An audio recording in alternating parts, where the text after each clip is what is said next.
बिस्मिल्लाहिर्रहमानिर्रहीम अस्सलाम वालेकुम वीवर्स ये वीडियो काफ़ी ज़्यादा इंपॉर्टेंट है। अगर आप लोगों ने ओवरऑल पंजाब से पंजाब पुलिस स्पेशल ब्रांच में इंटेलिजेंस ऑपरेटर का रिटन टेस्ट यानी तहरीरी इम्तिहान देना है, क्योंकि इस वीडियो में मैथ यानी रियाजी के पास्ट अक्सर रिपीटेड और वेरी वेरी इंपॉर्टेंट क्वेश्चन इस वीडियो में फुल तफसील के साथ डिस्कस होंगे। तो इससे पहले भी कुछ वीडियो ऑलरेडी अपलोडेड है, अगर वो आप लोगों ने नहीं देखी तो इस वीडियो की डिस्क्रिप्शन में उन वीडियोज़ का लिंक भी मौजूद है। तो इस वीडियो का आगाज़ करते हैं। Question number 1, find the average of first and multiple 7। यानी इस क्वेश्चन में हमें यह बताना है कि वो कह रहे हैं कि फाइंड द एवरेज ऑफ, यानी पहले 10 नंबरों की एवरेज मालूम करनी है, पहले 10 नंबरों की एवरेज मालूम करनी है और 7 के साथ मल्टीप्लाई भी करना है। तो इस तरह का अगर कोई भी क्वेश्चन आ जाए सेम इस तरह हल करेंगे तो एवरेज का फार्मूला आप शायद आप लोगों को पहले भी पता होगा। एवरेज इक्वल होती है जितने भी नंबर होते हैं उनको जमा करना होता है और उनकी तादाद के साथ उनको तकसीम कर देना होता है। तो सबसे पहले हम क्या करेंगे, जो पहले 10 नंबर हैं उनको हम सम करेंगे, जमा करेंगे। तो पहले 10 नंबर कौन कौन से हैं, 1 जमा 2 जमा 3 जमा 4, यानी पहले 10 तक, यानी 1 से लाकर 10 तक जितने भी नंबर उनको हम जमा करेंगे। तो इसका जवाब आएगा 55, यानी 55 इसका जवाब आएगा। तो जमा करने के बाद जितनी भी रकमों को हमने जमा किया होता है उसके साथ हमें तकसीम करना होता है। तो 55 हमारा मतलब है कि पहले 10 रकमों को हमने जमा किया तो जवाब कितना आया, 55 आया। तो कितनी रकमों को हमने जमा किया, 10 रकमों को, तो नीचे यानी तकसीम हो जाएगा 10, 55/10। और 7 को भी मल्टीप्लाई यानी ज़रब करना है तो ज़रब कर देंगे 7। तो अभी इसको हल कर देते हैं। तो 5 के साथ काटें, 2 5 10 और 11 5 55, यानी 7 को 11 से ज़रब करेंगे और नीचे रह जाएगा 2।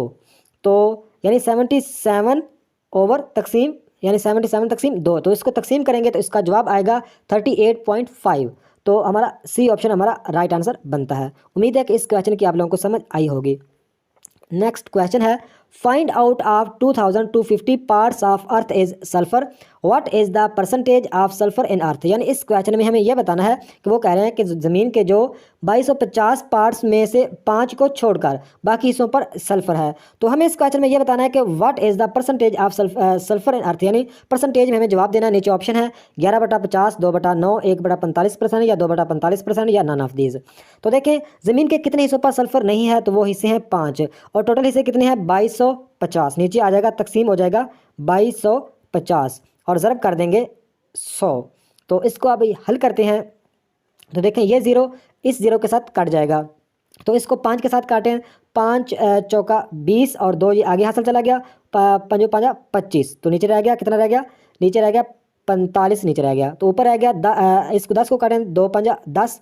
तो ऊपर रह गया 5 2, यानी 5 को 2 से ज़रब करना है, 5 दूना 10 हो जाएगा।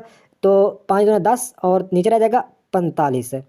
तो आगे जाके फिर इसको भी थोड़ा सा मुख्तसर कर देते हैं, 10/45। तो अगर 5 के साथ फिर काटें, 5 दूना 10 और 9 5 45, यानी 2/9, यानी मतलब है कि ये हमारा 2/9 हमारा राइट आंसर आ गया। तो ये हमें कहाँ पे मिल रहा है, ये हमें बी ऑप्शन पे मिल रहा है। उम्मीद है कि इस क्वेश्चन की भी आप लोगों को समझ आई होगी। नेक्स्ट क्वेश्चन है, an employee's annual salary was increased RS 15,000 if her new annual salary no equals RS 90,000, what was the percent increase. यानी इस क्वेश्चन में वो ये कह रहे हैं कि एक एम्प्लॉई है, एक मुलाजिम है, उसकी जो एनुअल यानी सालाना जो उसकी सैलरी में मतलब है कि जो इंक्रीज यानी सालाना सैलरी में उसका जो इजाफा हुआ है वो 15,000 रुपये का उसका इजाफा, यानी उसकी सालाना सैलरी में 15,000 का इजाफा हुआ है। उसकी जो सालाना सैलरी है वो इंक्रीज हुई है 15,000। तो अगले मतलब है कि उसकी जो नई सैलरी बनी है वो कितनी बनी है, 90,000 उसकी नई सैलरी बन गई है। तो इस क्वेश्चन में हमें यह बताना है कि what was the percent increase, यानी उसकी कितनी परसेंट उसकी सैलरी इंक्रीज हुई है, कितनी परसेंट उसकी सैलरी इंक्रीज हुई है। तो इस तरह का कोई भी क्वेश्चन आ जाएगा आप सेम इस तरह हल करेंगे। सबसे पहले तो हम क्या करेंगे, हाँ, यानी जो उसकी जो 15,000 सैलरी उसकी इंक्रीज हुई है तो उसकी 15,000 को मतलब टोटल उसकी कितनी बन गई, 90,000 बन गई। तो हम क्या करेंगे, 90,000 से वो 15,000 को हम माइनस करेंगे। तो 90,000 से अगर 15,000 को माइनस करें तो आप लोगों को पता है कि 75,000 मतलब कि 70,000 75,000 पीछे मतलब है कि उसकी सैलरी रह जाती है। तो हम क्या करेंगे, कितनी सैलरी उसकी इंक्रीज़ हुई है, 15,000 उसकी सैलरी इंक्रीज़ हुई है। तो पीछे मतलब है कि पहले उसकी सैलरी कितनी थी, पहले उसकी सैलरी थी 75,000 यानी 75,000, यानी 15,000 इसको जमा किया तभी 90,000 उसकी सैलरी हुई थी। लेकिन आप ये समझें कि जो इंक्रीज सैलरी कितनी उसकी हुई है 15,000 और उसकी पहले सैलरी कितनी थी 75,000 यानी 75,000। तो ज़रा हम कर देंगे 100 के साथ, तो इसका राइट आंसर आ जाएगा। तो ये 2 0 इस 2 0 के साथ कट गया, ऊपर बच गया 15,000 और नीचे बच गया 750, यानी 15,000 तकसीम 750। तो 15,000 को 750 के साथ तकसीम करते हैं तो इसका जवाब आ जाएगा 15,000 तकसीम 750। तो इसका जवाब कितना है 20, यानी मतलब है कि इसका जवाब कितना है 20, यानी 20%, यानी 15,000 उसकी सैलरी इंक्रीज हुई है। ये परसेंट में अगर बात करें तो ये 20% बनती है, यानी 20%। तो सी ऑप्शन हमारा राइट आंसर हो जाएगा। उम्मीद है कि इस क्वेश्चन की भी आप लोगों को समझ आई होगी। जिस क्वेश्चन की समझ ना आए लाजमी आप मुझे कमेंट बॉक्स में बताइएगा। तो नेक्स्ट क्वेश्चन है, अहमद अर्ज RS 45,696 in year, what is average monthly income. यानी इस क्वेश्चन में ये कह रहे हैं जो अहमद की मतलब है कि जो अहमद जो कमाता है कितने 45,696 इन ईयर, एक साल में, यानी अहमद एक साल में 45,696 रुपये कमाता है। तो आगे इस क्वेश्चन में हमें यह बताना है कि what is the average monthly income, यानी उसकी जो एवरेज मंथली इनकम कितनी है, यानी हर महीने की उसकी मतलब है कि मंथली अगर इनकम की बात करें तो हर महीने की उसकी सैलरी उसको कितनी मिलती है। टोटल वो एक साल में कितने कमाता है 45,696। तो उसकी जो मंथली इनकम है उसकी हमें एवरेज बतानी है। तो बहुत ही ईजी क्वेश्चन है। उसकी सैलरी कितनी कितनी है 45,696। तो कितनी है एक साल में, यानी 12 मंथ में। तो हम क्या करेंगे 45,696 को 12 के साथ तकसीम कर देंगे, सिंपल हमारा जवाब आ जाएगा। तो 45,696 यहाँ पे लिखते हैं, 45,696 हम तकसीम करेंगे 12 के साथ, क्योंकि एक साल में 12 मंथ होते हैं। 12 के साथ तकसीम करेंगे, जवाब आएगा 3808। यही हमारा राइट आंसर बन जाएगा। तो ये हमें ए ऑप्शन पे मिल रहा है 38,800, यानी ए मंथली उसकी, यानी हर महीने की उसकी जो इनकम है 3800, यानी 3,808 रुपये उसकी मंथली इनकम है। तो नेक्स्ट क्वेश्चन है, यासर has RS 5,67,000 in his bank account. The amount of zakat he would have to pay after 1 year is। यानी इस क्वेश्चन में हमें यह बताना है कि जो मतलब यासर है उसके बैंक अकाउंट में 5,67,000 उसके बैंक में रुपए पड़े हैं। तो इस क्वेश्चन में हमें यह बताना है कि द अमाउंट ऑफ ज़कात he would pay to after, यानी एक साल के बाद उसकी ज़कात कितनी मतलब कटेगी। सिंपल अल्फाज में ये इस क्वेश्चन में ये कह रहे हैं कि यासर मतलब कि यासर के बैंक अकाउंट में 5,67,000 रुपये पड़े हैं। तो उसने जो मंथली सालाना जो उसने मतलब कि ज़कात पे करनी है, ज़कात कितनी पे करेगा, ज़कात कितनी पे करेगा, इस क्वेश्चन में हमें सिंपल ये बताना है। तो सबसे पहले इस तरह का अगर क्वेश्चन कोई आ जाए तो आप लोगों को ज़कात के निसाब का पता होना चाहिए। तो ज़कात का जो निसाब होता है वो होता है 2.5। ये आप लोगों ने याद रखना है। ज़कात का जो निसाब है 2.5, यानी 2.5 ज़कात का निसाब है। तो अभी इस क्वेश्चन को ईजिली आप हल कर सकेंगे। तो हम क्या करेंगे 5,67,000 तकसीम करेंगे 100 के साथ और ज़रब करेंगे, निसाब कितना है 2.5 ज़कात का जो निसाब है। तो हम क्या इसको हम हल कर देंगे, यानी 5,67,000 को ज़रब करेंगे 2.5 के साथ और तकसीम करेंगे 100 के साथ।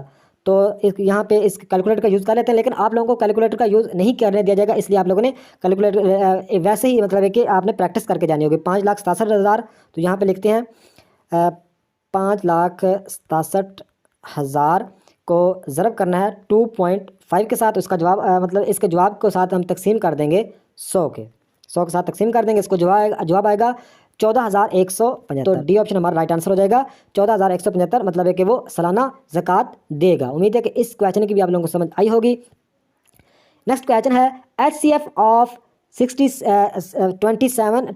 एंड 91 इज, यानी इसमें हमें HCF बताना है। HCF 26 का और 91 का। तो HCF की फुल फॉर्म होती है हाईएस्ट कॉमन फैक्टर। HCF की फुल फॉर्म होती है हाईएस्ट कॉमन फैक्टर। तो हमें जो हाईएस्ट मतलब है कि जो कॉमन मतलब है कि नंबर होता है वही बताना होता है। तो HCF के बारे में आप लोगों को शायद पहले भी पता होगा, तो आप लोगों को फिर हल करके भी बता देता हूँ, अगर किसी भी कैंडिडेट को ना पता हो तो वो पता चल जाएगा। तो देखें सबसे पहले हम 26 का HCF मालूम करते हैं। तो इसका HCF मालूम करने का ये तरीका ये होता है कि देखें सबसे पहले हम 2 के साथ इसे तकसीम करेंगे, 2 एकम 2 और 3 दूना 6। तो दूसरा फिर हम ये डायरेक्ट 13 के साथ जाएगा और कोई हिस्से के साथ नहीं जाएगा। तो यहाँ पे लिख देते हैं 13 एकम 13, यानी इसका जो HCF कितना निकला 1, 2 और 13। तो दूसरे का हम निकालते हैं 91 का। तो 91 का HCF निकालेंगे तो 91 का देखें ये डायरेक्ट 13 के साथ ही जाएगा और किसी हिस्से के साथ ये नहीं जाता। तो 13 मतलब है कि 13 यहाँ पे 13 के साथ 13 7 91। तो फिर 7 को 7 एकम 7, यानी 1 7 13, यानी ये जो 26 का जो HCF निकला है वो 1 1 2 और 13। और जो 91 का HCF है वो कितना 91 का HCF है 1 7 और 13, यानी दोनों में जो हाईएस्ट मतलब है कि नंबर हैं वो 26 वाले में भी 13 है और 91 में भी 13 है। तो ये 13 ही मतलब है कि हमारा राइट आंसर हो जाएगा। यानी हाईएस्ट जो मतलब कि नंबर हमें कॉमन नंबर बताना होता है, जो दोनों में मतलब दो रकमें हो या 3 हो या 4 हो, उनमें से जो कॉमन मतलब है कि फैक्टर होता है वो हमें बताना होता है। तो कॉमन फैक्टर क्या है 13 है।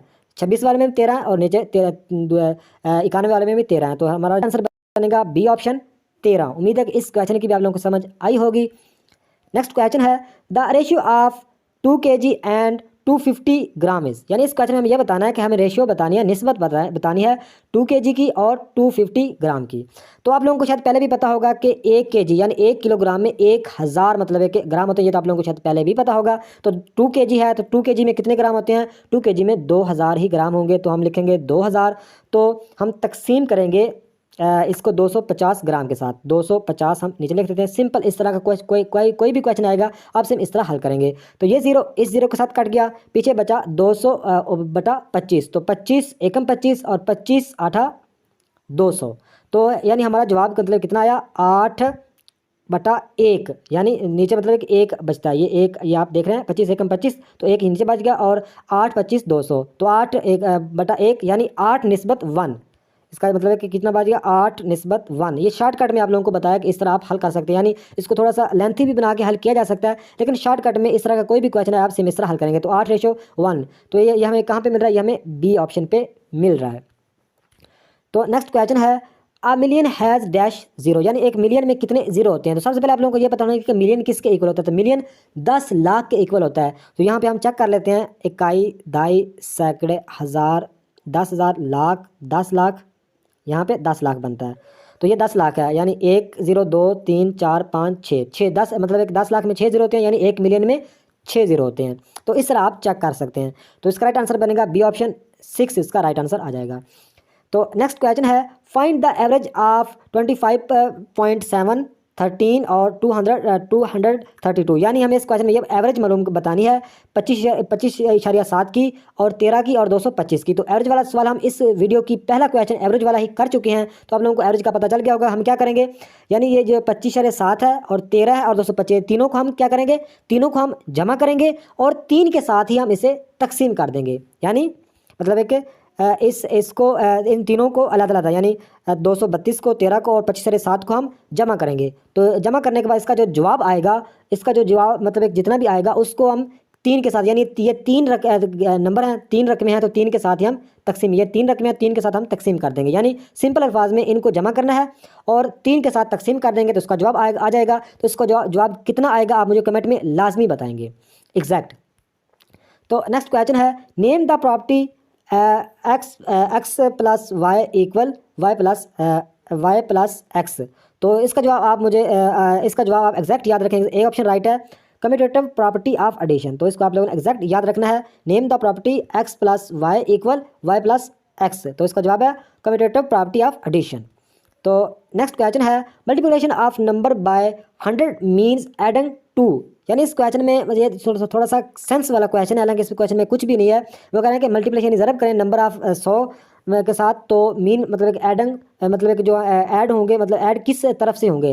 राइट सब तरफ से जीरो, या जीरो जो ऐड होंगे राइट तरफ से होंगे या लेफ्ट तरफ से? तो आप लोगों को पता ही है कि राइट तरफ से ही होंगे, यानी मतलब कि 2 में अगर जीरो को मतलब कि मल्टीप्लाई के हिसाब से देखें तो राइट से होंगे, यानी यहाँ पे 2 जीरो होंगे। तो ये इसका ए ऑप्शन हमारा राइट आंसर बनता है, 0 टू राइट, यानी राइट साइड पे 0 होंगे।